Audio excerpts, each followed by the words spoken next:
Kainer mengecup puncak kepala istrinya karena bingung harus menjawab apa. Sepertinya memang Juvel tidak main-main dengan kata-katanya tempo hari. "Bagaimana dengan rencana peternakan sapimu?" tanya Kainer kemudian. "Aku sudah memutuskan untuk memilihmu dan bayi kita," jawab Juvel tanpa ragu. Gadis itu sedang kasmaran sekarang, jadi dia akan mengorbankan mimpinya. Kainer yang mulai terbiasa dengan kehadiran Juvel jadi bimbang. Apa dia akan memberi Juvel kesempatan? "Pikirkan bayi kita, kalau aku pergi, bayinya akan tumbuh tanpa sosok ibu. Lagi lupa aku juga tidak akan bisa berpisah dari bayi kita karena bayinya pasti membutuhkan air susuku. Kau tidak akan memberinya susu formula, kan? Kau memang bisa membelikan susu formula terbaik, tapi itu semua tidak akan bisa mengalahkan air susuku," tambah Juvel yang sudah mempelajari sedikit demi sedikit tentang kehamilan. Kainer sepertinya kalah telak. Semua yang dikatakan Juvel benar adanya. "Bukankah bayinya prioritas utama? Sepertinya kau memang menjeratku, Nona Mafia. Lagi pula aku masih sayang kepalaku," ucap Kainer yang mengingat ancaman Trevor.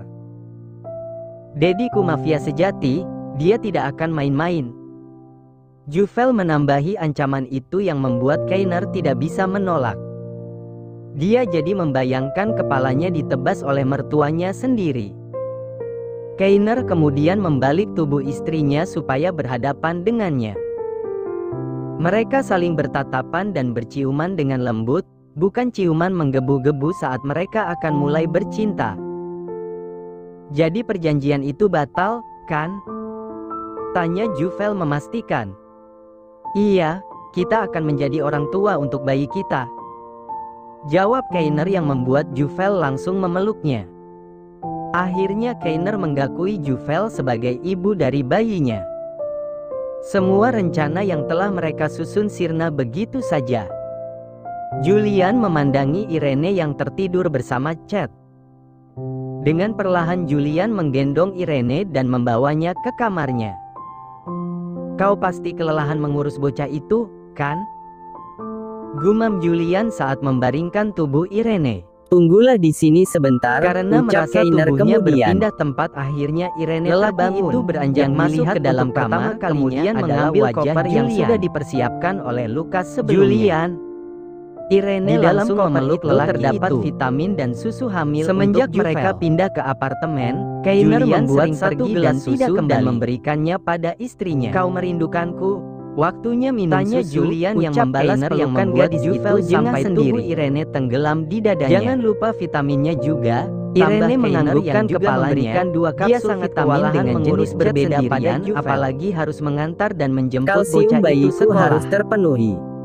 "Maafkan Sekarang aku," kau harus membiasakan diri Julian memanggilnya jadi dengan merasa bayi bersalah kita karena dia justru Tuntut sibuk Juvel. berkencan dengan Chloe.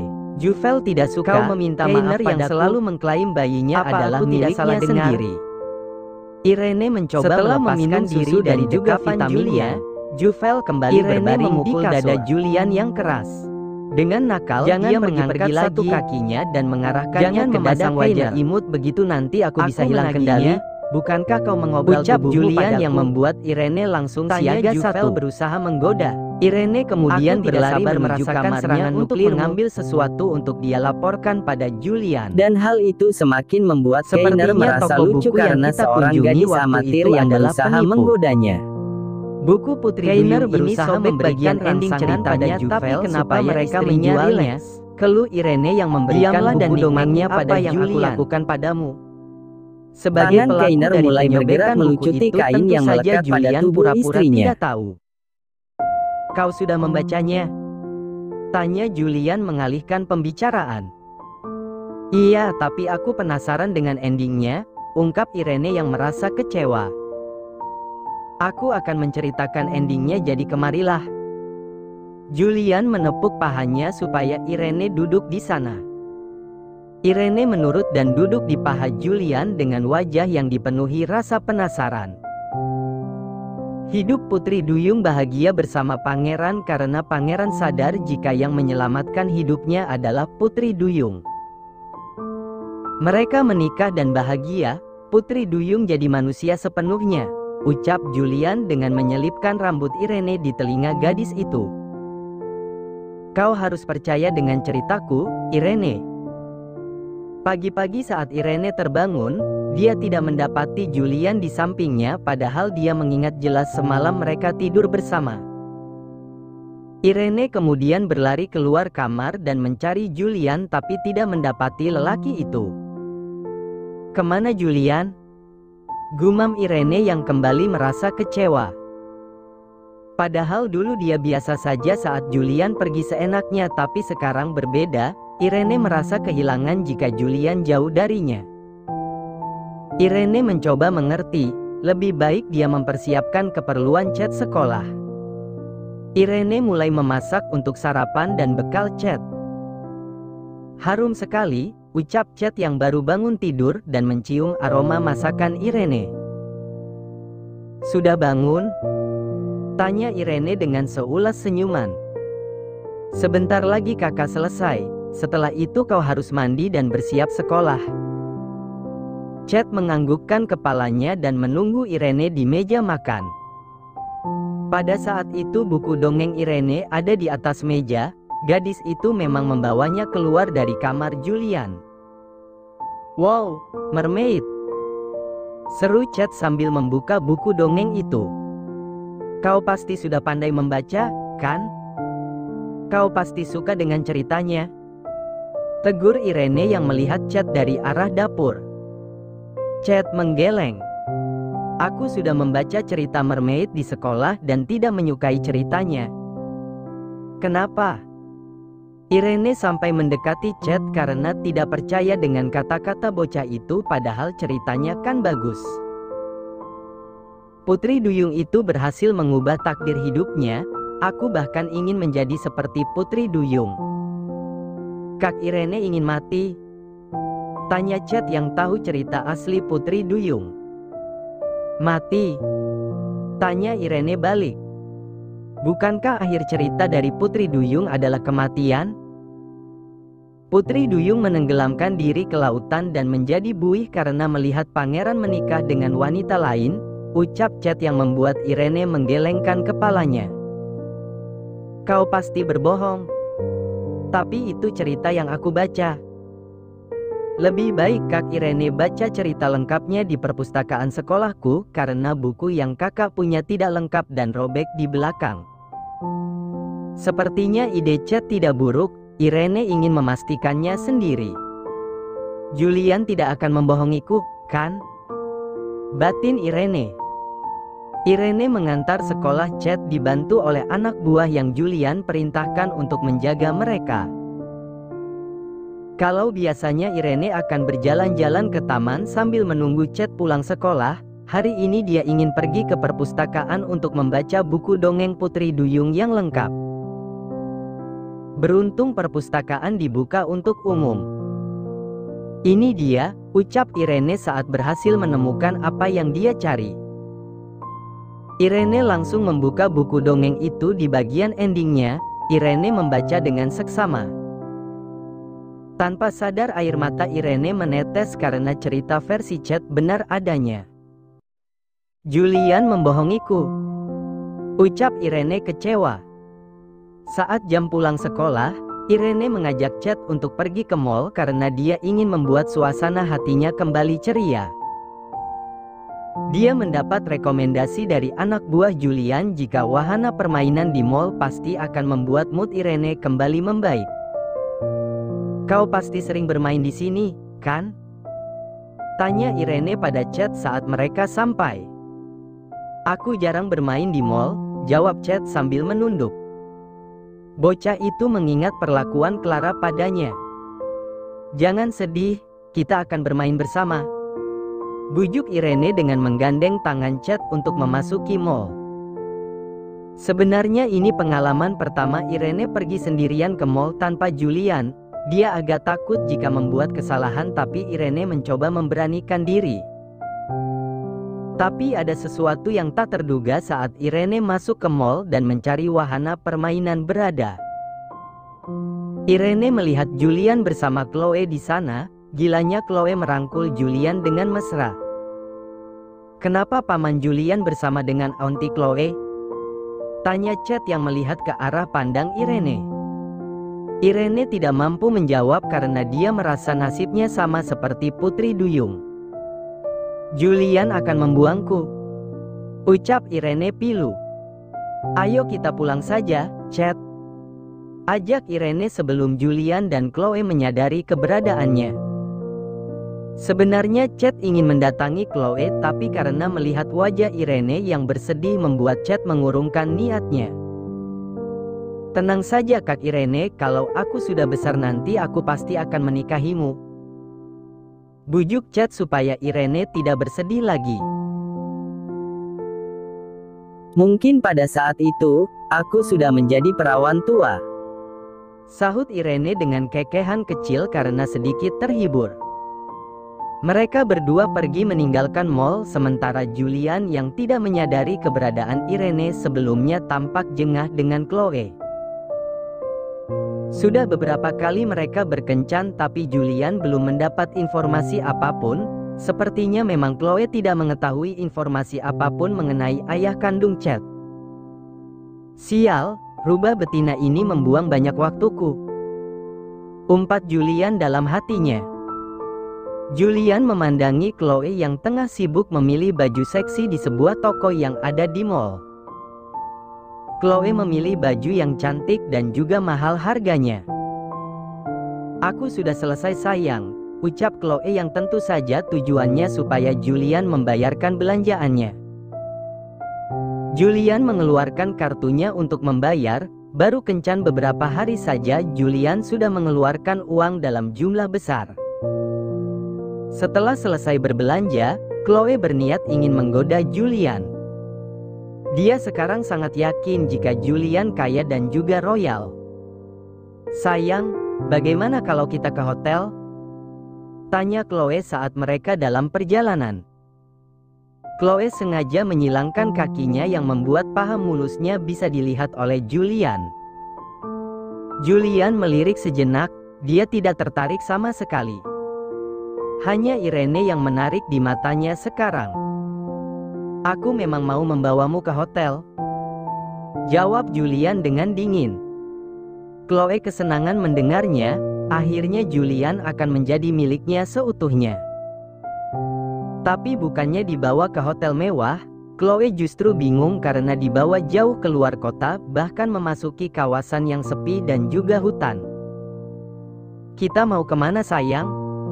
tanya Chloe kemudian. Tidak ada jawaban sampai mobil berhenti dan Julian meminta Chloe turun saat mereka sampai di bangunan yang tampak menyeramkan. Chloe sebenarnya takut tapi dia tetap menuruti perintah Julian. Saat Julian turun, ada beberapa anak buahnya menghampirinya. Ternyata Julian membawa Chloe ke tempat eksekusi, tempat yang biasa digunakan untuk menawan musuh dan menghabisi mereka. "Sayang," panggil Chloe saat badannya ditangkap dan diseret masuk ke dalam bangunan. Chloe dilempar ke sebuah ruangan kecil yang berbau amis darah. "Tolong, tolong!" teriaknya karena ruangan itu selain amis darah ternyata juga sangat gelap. Julian meminta anak buahnya untuk membuka penghalang pintu supaya dia bisa melihat Chloe di sana. "Apa yang kau lakukan padaku? Lepaskan aku!" teriak Chloe saat melihat Julian berdiri di depannya, tapi mereka terhalang oleh penghalang pintu. "Sudah aku bilangkan saat kita bertemu lagi, kau harus lari dan bersembunyi, tapi kau justru berani mendekat dan menggodaku. Jadi aku akan bermain-main denganmu," ucap Julian dengan nada ancaman yang kental.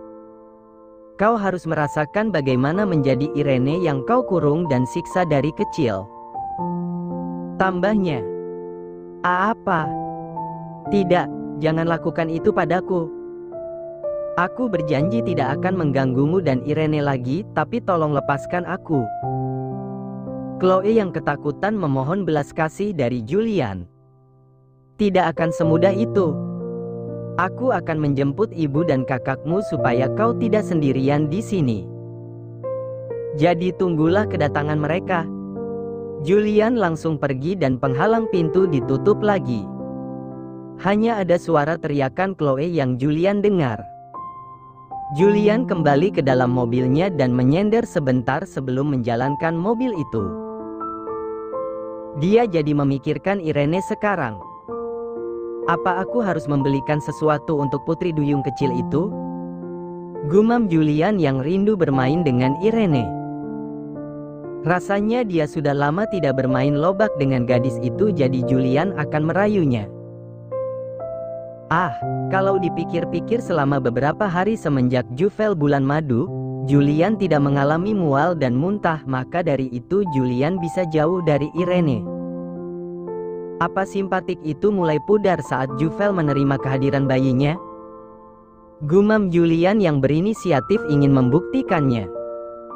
Julian mengambil pisau dan mencoba mengiris lengannya. Dia ingin memastikan akan kesakitan atau tidak. Juvel dan Keiner yang memutuskan untuk menjadi orang tua dari bayi mereka, terus mencoba membuka diri satu sama lain. Mereka menceritakan baik buruknya diri masing-masing dan tidak menutup-nutupi apa yang ada pada diri mereka. Aku suka mengupil dan membuat upilnya jadi bola-bola kecil, ucap Juvel sambil memasukkan jari telunjuknya ke dalam lubang hidungnya. Keiner yang melihat Juvel berperilaku jorok segera menghentikan aksi istrinya, bukannya apa mereka saat ini tengah berjalan di tempat umum. Jangan menunjukkan hal seperti itu padaku, cegah Keiner. Kau pasti juga mempunyai hal yang memalukan, bukan? Ayolah, Babe. Ceritakan padaku, rengek Juvel pada suaminya. Keiner berdehem dulu sebelum menceritakan hal memalukan yang pernah dia alami. Tapi ini rahasia, oke? Aku pernah melakukan rapat penting dan saat itu pencernaanku bermasalah. Di tengah presentasi tanpa sengaja aku buang gas dan semua yang ada di ruang rapat mencium baunya. Dan kau tahu apa yang aku lakukan? Aku menuduh Lukas yang melakukannya.